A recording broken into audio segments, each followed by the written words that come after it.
First thing that jumps out at me in this story is that no one likes a tattletale.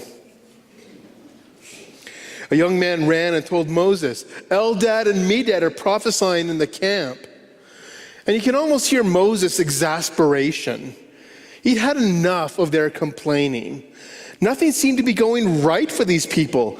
They'd just been recently liberated from slavery in Egypt. What more did they want? Yes, they've been wandering through the wilderness. Yes, they may have been directionless. Their feet were tired, and they were even more tired of being on the move day after day and year after year. Yes, they had enough to eat, but they were never satisfied. But at least, hey, it wasn't Egypt.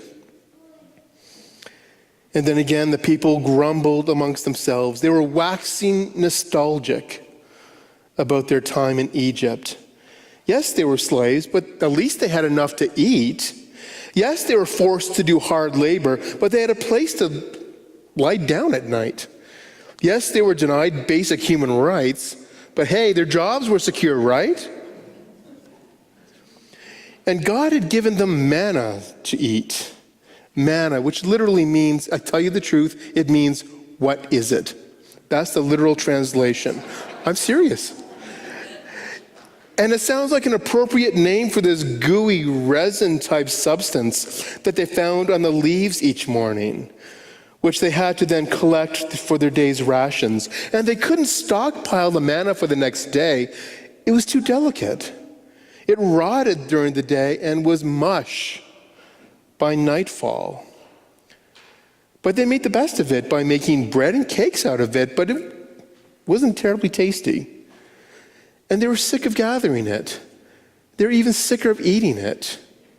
So they said, oh, if only we had meat, right? We remember the fish we used to eat in Egypt for nothing. Hey, remember the cucumbers, the melons, the onions, and the garlic? I can smell it right now. But now our strength is dried up, they're saying. There's nothing at all but this manna to eat.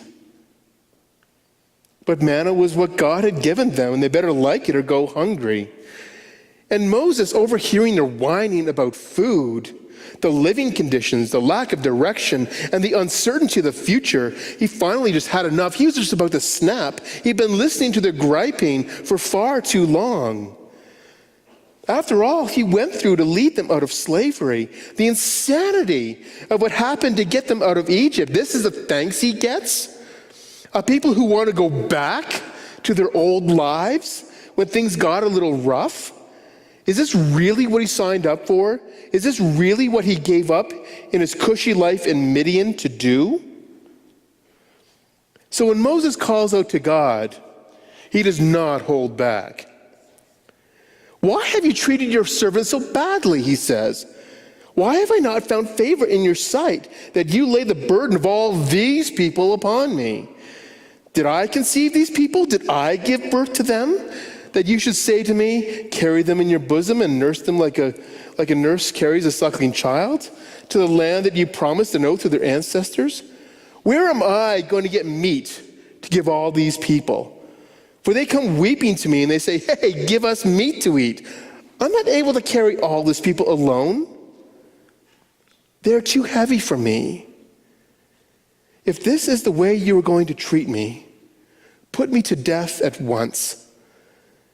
If I have found favor in your sight, do not let me see my misery. Moses is more than just burnt out. He's done. He just wants out. God, these people are your problem now. They're not mine. I can't handle this. This is too big for me.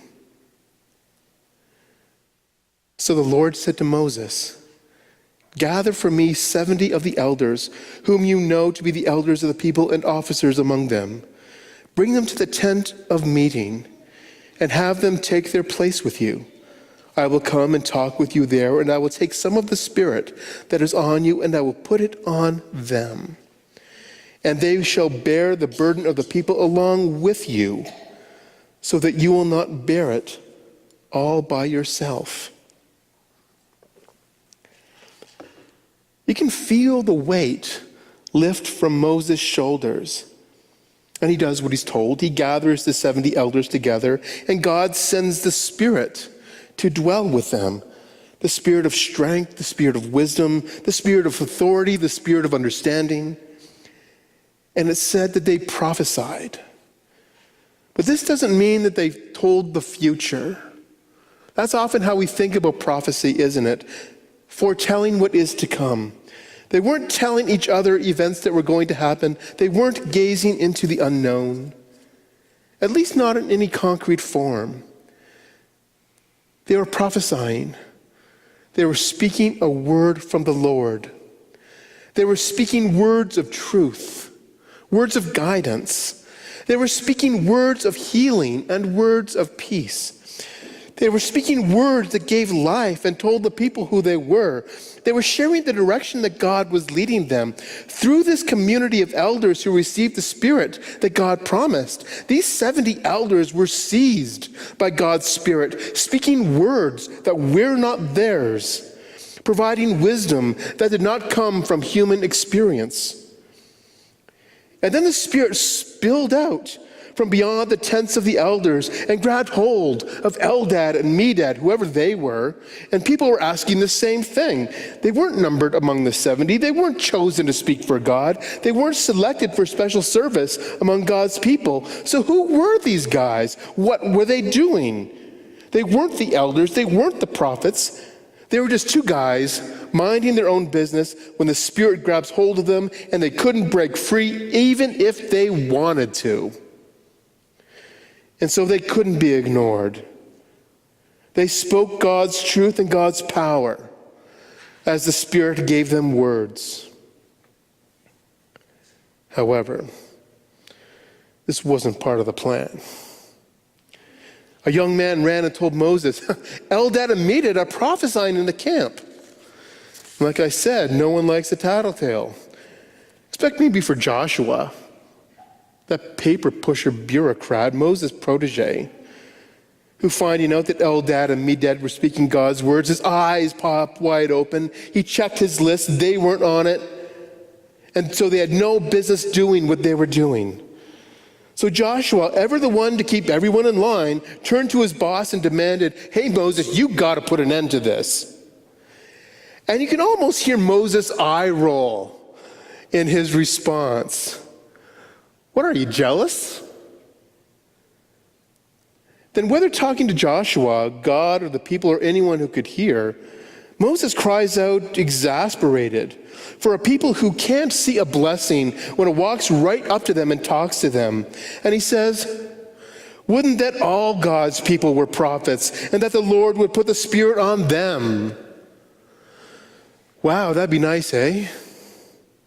Wouldn't it be nice if everyone took ownership of their faith? Wouldn't it be nice if everyone took responsibility for making their life together work peacefully? Wouldn't it be nice if everyone were seized by God's Spirit and didn't spend their time worrying about the small stuff? Wouldn't it be nice if everyone spoke words of truth and healing? Wouldn't it be nice if everyone helped carry the load of being God's people? That's why Moses wouldn't stop Eldad and Medad. They weren't numbered among the chosen to lead. They weren't identified as elders of Israel. But had Moses just given up, thrown up his hands and said, that's it, I'm done, I don't care what happens anymore, you people are on your own, that would have been easy for him to do. Even when God answered his prayer for help, the people had a way of turning the blessing into a burden. Even when God stepped in and started making things easier, the people found a way to make things more difficult. Even when God provides a solution to the problems, the people find a way to make more problems. And you can see why Moses was so frustrated and discouraged. It's like his people never learned how to grow up and see the world through a larger lens than just their own immediate problems. It's like his people focused more on the petty annoyances that came with freedom rather than celebrating the fact that those annoyances meant they were free. It's like his people were more worried about making sure that no one gets more than they should, that life means following the rules, that if someone starts coloring outside the lines, like Eldad and Medad, means that they are somehow losing out. It's like they valued conformity rather than creativity. It's like they valued control rather than innovation. It's like they valued fear rather than faith. It's as if they wanted freedom without risk, independence without responsibility, self-determination as long as it was comfortable and didn't have to be pushed to see the world as any larger than what they could already see. And it was true. They were all these things. They were a child nation. They were still learning how to be free. They were still learning the consequences of self-determination. They were still learning that liberty means that there will be moments when the world seems dangerous because the world can be dangerous. They were still learning that life cannot be easily slotted into neat categories. They were learning that life is messy, constantly changing, forever throwing out the old ways of doing things and forcing them to think creatively. They were learning that everything is always being made new. They were still learning that risk is the price of freedom, because freedom itself doesn't create, but freedom opens up new space for possibility, and out of risk, tremendous innovation can emerge. And that's what Moses saw, and that's why he cried out, would that all God's people were prophets, and that the Lord would put the Spirit on them. Would that all God's people seize the future that God is giving them, rather than looking back at the comfort of the past. Would that all God's people be given a vision of what life can be, rather than stewing over what it is not. Would that all God's people be strengthened in the face of the unknown and work diligently in creating something new and beautiful, rather than hide from the danger that may or may not exist.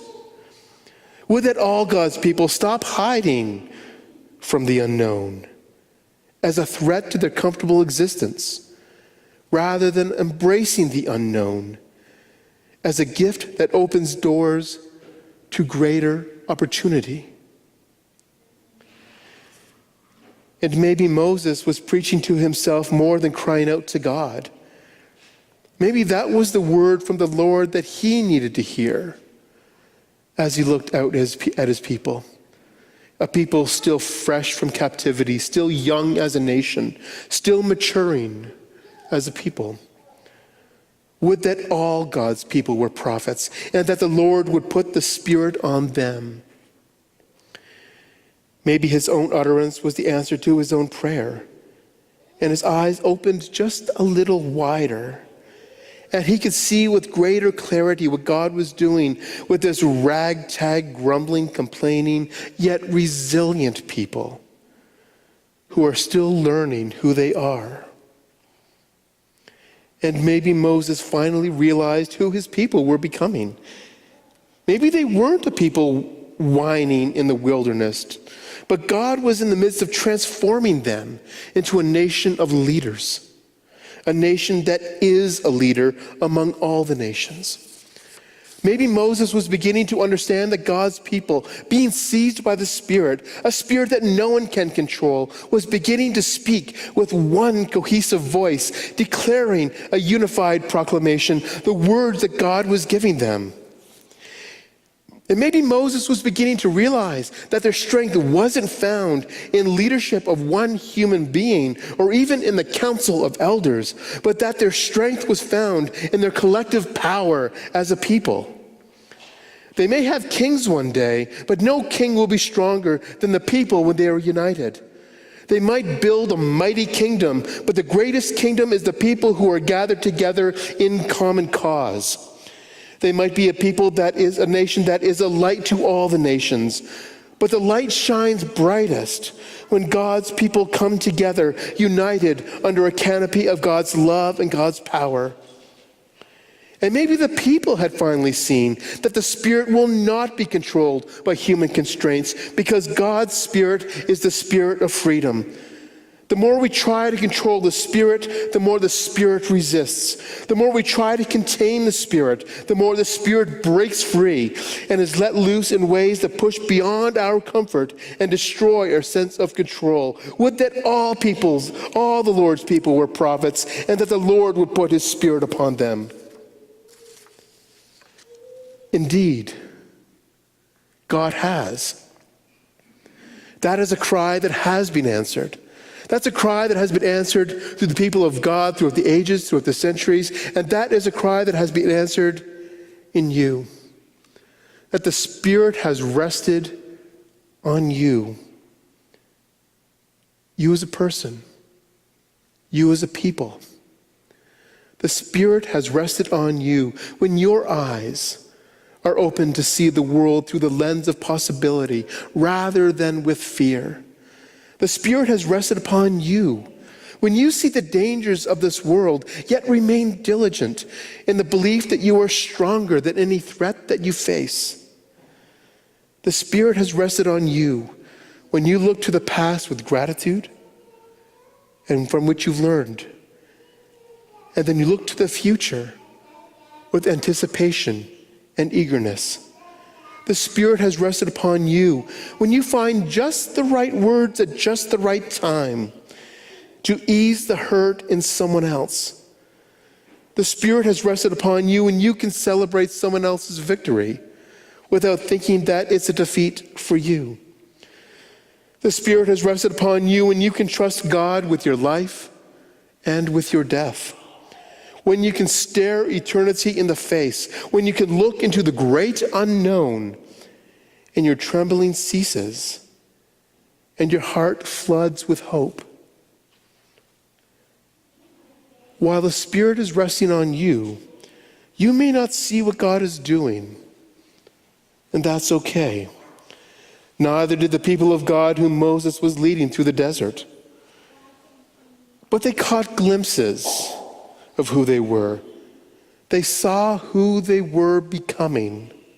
They were given a future, a vision of the future, of what God will do and is doing in their lives and in the world God loves. Would that all God's people were prophets, and that the Lord would put a Spirit upon them. Indeed, God already has. The Spirit is resting upon you. The Spirit is resting upon us. Let us live in the power of that Spirit of freedom. And may this be so among us. Amen.